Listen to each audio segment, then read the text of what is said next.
Mi nombre es Craig Coopersmith y voy a hablar el día de hoy sobre la integridad intestinal en la sepsis. Aquí están mis declaraciones. Debo notar que mi laboratorio recibe fondos del Instituto Nacional de Salud de los Estados Unidos.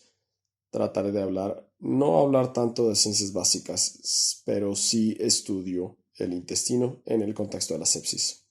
Entonces, el intestino saludable en forma basal tiene un epitelio que tiene un área de superficie de 30 a 300 metros cuadrados, de manera que tenemos en el intestino más o menos la superficie que es igual a una cancha de tenis y una cancha de bádminton. Tiene un sistema inmune bastante adaptativo. Tiene más linfocitos en el sistema gastrointestinal que el resto del cuerpo. Está mucho más concentrado en el intestino y tiene un microbioma que incluye 40 billones de microorganismos. Tiene al menos el mismo número de células dentro de su intestino que el número de células en todo su cuerpo. Ahora, el intestino suele ser el motor del síndrome de respuesta inflamatoria sistémica. A menudo, este es el motor de estos síndromes y pues el microbioma ha evolucionado y se ha analizado nuevamente ahora como motor a lo largo de los últimos 30 años. ¿Y cómo podemos cambiar esto? Pero primero queremos hacer una distinción entre la falla intestinal y la disfunción intestinal. Ahora, la falla intestinal es un término muy específico, es un diagnóstico específico. Se define como la reducción de la función intestinal por debajo del necesario mínimo para la absorción de macronutrientes, agua y electrolitos, y hasta el punto de que se necesita una suplementación intravenosa para mantener el estado de salud o crecimiento. Esto es bastante poco común, de hecho, fuera de la UCI. En la UCI, lo que sí es muy común es la disfunción gastrointestinal. Eso quiere decir que nos faltan sonidos abdominales, hay diarrea, hay distensión de intestinos, hay vómitos o regurgitación, hay un alto volumen gástrico o residual, tenemos sangrado gastrointestinal o tenemos hipertensión intraabdominal. Ahora, ¿qué tan importante es esto? Pues el número de síntomas gastrointestinales simultáneos es más alto en aquellos que no sobreviven comparados con todos los supervivientes en la UCI. Y ninguno de los síntomas gastrointestinales por sí solo es un predictor independiente de mortalidad. Tenemos la falla gastrointestinal se define como 3 o más síntomas en un día, que se asocia con un aumento de la mortalidad. Ahora, ¿podemos detectar la falla de la barrera intestinal de forma clínica? 3 cosas se han propuesto. Primero, el uso de citrulina sérica medida como un marcador de masa de los enterocitos y un marcador de plasma y FABP que funciona como un marcador de daño de los enterocitos. Hay muy buena evidencia en ambos. Estos son los estudios de la citrulina. El número de pacientes es relativamente bajo, el número más alto de pacientes es de 69 y hay diferentes tipos de pacientes, tienen choque cardíaco, paro cardíaco, etc. Pero la citrulina aquí se reduce. Los estudios que se fijan en el FABP son un poco más grandes y pues en todos el FABP de hecho aumenta, sugiriendo que de hecho podemos ver evidencia de una masa enterocitaria más bien baja y podemos evaluar el daño fijándonos en pruebas en sangre. ¿Pero podemos utilizar esto al lado del paciente? Pues en este momento la citrulina y las proteínas de unión de ácidos grasos como biomarcadores son utilizados como marcadores de disfunción gastrointestinal. Los estudios en animales y pacientes fuera de la dosis apoyan la justificación de estos biomarcadores, pero en los pacientes críticos la evidencia no es convincente. Hay cosas que tienen que estudiarse ya aclaradas, de manera que a pesar que tenemos una justificación para ellos, los estudios indican que todavía se necesita aclarar este asunto y si puede ser extrapolable a los pacientes en la UCI. Ahora, ¿cómo podemos aprovechar los mecanismos en los cuales que utiliza el intestino para esto? Pues hemos hablado antes del microbioma. Tenemos de nuevo 40 billones de microbios viviendo en todo nuestro intestino. Normalmente vivimos en homeostasis con ellos. Cuando nos enfermamos, nuestro microbioma cambia fundamentalmente. Eso es tomar 40 billones de bacterias y bajarlas hasta un punto en particular. Y los detalles no importan tanto, pero aquí vemos 1200 pacientes saludables en rojo y 115 pacientes en la UCI. Y vemos que el microbioma es fundamentalmente distinto entre los pacientes en la UCI y los pacientes que no están en la UCI. Se pierde rápidamente la diversidad y rápidamente se pierde, más bien se aumenta la cantidad de cepas virulentas. Esto se ve no solo en adultos, sino también en niños. De nuevo, es una diferencia fundamental entre los pacientes saludables y los pacientes en la UCI. Entonces, ¿qué es lo que causa estos cambios tan rápidos y devastadores en el microbioma? Pues mucho de eso tiene que ver con la enfermedad por sí, por sí sola, y su carácter crítico. En la UCI hay una serie de cambios en cuanto al potencial redox. Las bacterias, de hecho, pueden sentir qué está ocurriendo con el hospedador y rápidamente, dentro de una hora, las bacterias reaccionan y pues una serie de bacterias saludables empiezan a desaparecer y una serie de bacterias virulentas empiezan a proliferar al mismo tiempo. También existen efectos secundarios no intencionales del tratamiento de la sepsis, el uso de antibióticos, por ejemplo. La infección mata bacterias saludables en nuestro intestino y pues eso altera el microbioma. El uso de opioides, que obviamente reduce el dolor, pero también cambia el microbioma. Dar inhibidores de bomba de protones también cambia el microbioma. El único que hemos listado aquí, que es solo teórico, pero no demostrado, es la alimentación por tubo, que en teoría debería cambiar el microbioma, pero todavía no se ha demostrado. Esta es una combinación de factores que no podemos controlar. Estos factores llevan a cambios rápidos en el microbioma. Y nos lleva a la pregunta, ¿podemos alterar el microbioma para los pacientes en la UCI? Pues hay una serie de cosas que podemos hacer con el microbioma. Podemos tratar de aumentar las bacterias buenas, las llamadas bacterias buenas. Podemos hacer eso con probióticos, podemos hacer eso con prebióticos, podemos hacer eso con simbióticos.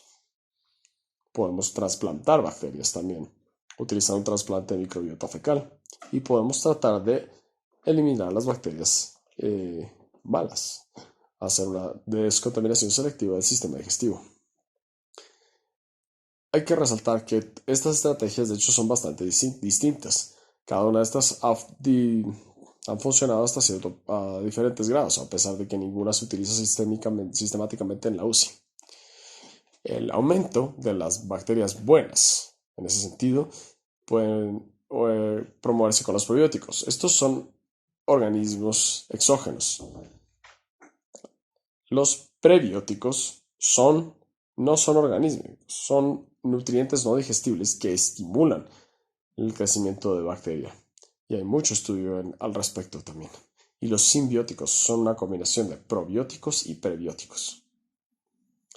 Ahora, ¿funcionan? Pues los mejores estudios son en probióticos. Y aquí tenemos dos metaanálisis. El primero es en 3 estudios autorizados controlados en casi 2.000 pacientes. Y se muestra una reducción en la incidencia de la neumonía asociada al ventilador, pero no hay efectos sobre mortalidad, estadía o diarrea. Otro metaanálisis también de 3 estudios en un número similar de pacientes también muestra una incidencia reducida de neumonía asociada al ventilador, pero no en estudios doble ciego y un curso antibiótico más corto, pero no hay efectos sobre la estadía, la duración de la ventilación mecánica o la mortalidad o la diarrea. Es importante saber que a pesar de que se han estudiado muchos pacientes para los probióticos, De hecho, la evidencia no es muy conclusiva, no es de buena calidad, son muy heterogéneos y pues las medidas de los desenlaces realmente no son las más sólidas, de manera que los desenlaces no nos dan esa confianza. De nuevo, pueden sugerir que los probióticos reducen la neumonía asociada a ventilador, pero realmente no reducen la mortalidad. Este es un estudio aleatorizado en simbióticos, hecho en infantes rurales en la India. Entonces estamos cambiando de la población adulta a la pediátrica, pero este es un estudio muy grande y vale la pena mencionarles. Casi 5.000 infantes fueron estudiados de por lo menos 2.000 gramos al nacimiento, a las por lo menos 35 semanas de gestación, y fueron aleatorizados en la preparación de simbiótico versus placebo, y se observó una reducción significativa en sepsis y en riesgo relativo de muerte, así como una reducción significativa de cultivos positivos, algo que podemos considerar para el futuro. Dicho eso, no vamos a entrar en detalle con los estudios, pero esto se publicó hace relativamente poco. Una serie de experimentos que examinaron el intestino humano mostró que el tracto digestivo de los humanos, de hecho, pueden ser tratados muy bien con probióticos, tomando los probióticos para compensar la función del antibiótico. De hecho, podía, eh,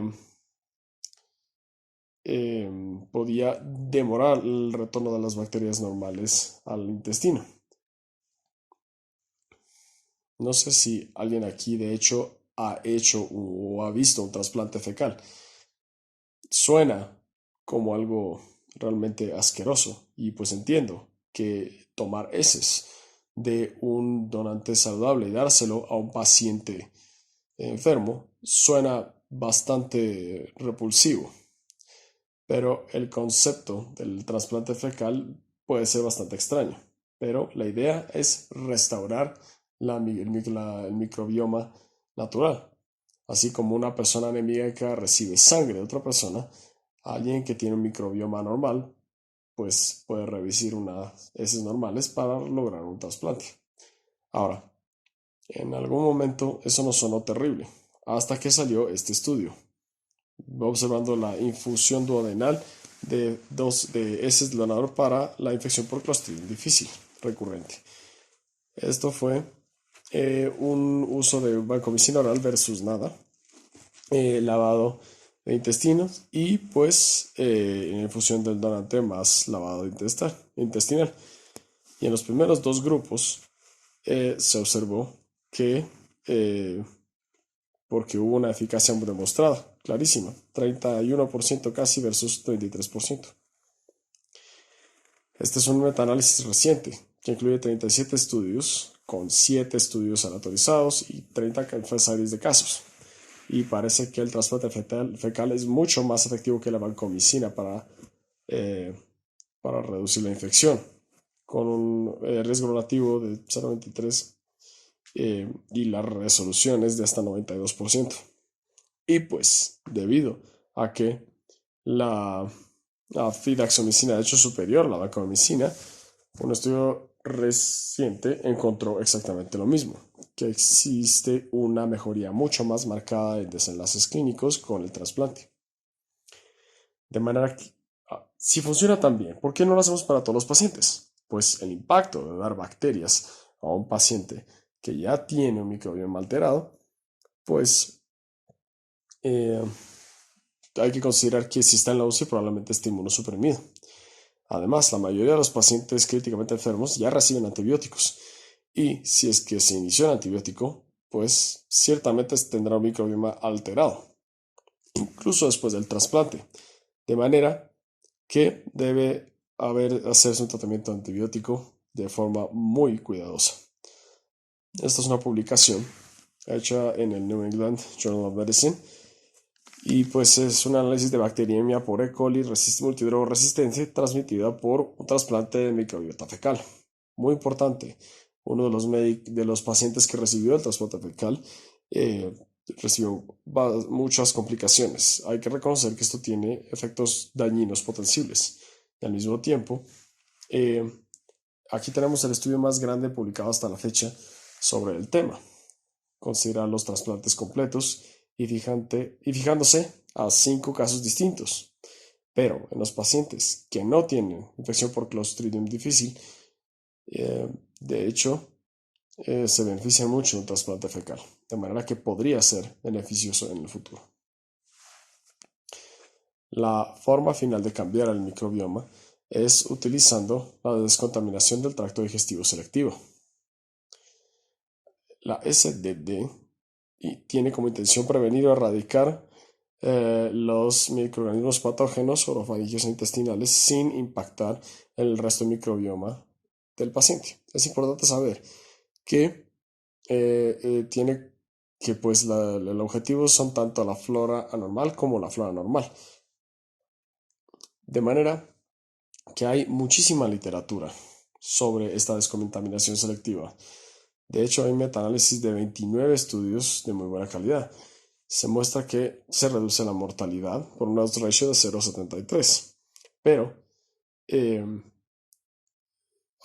nuevo, son 29 estudios los que lo muestran estos datos. Pero esencialmente todos estos estudios fueron hechos en la UCI, con unos pacientes con una resistencia muy baja a microbes, con una resistencia a antibióticos muy baja.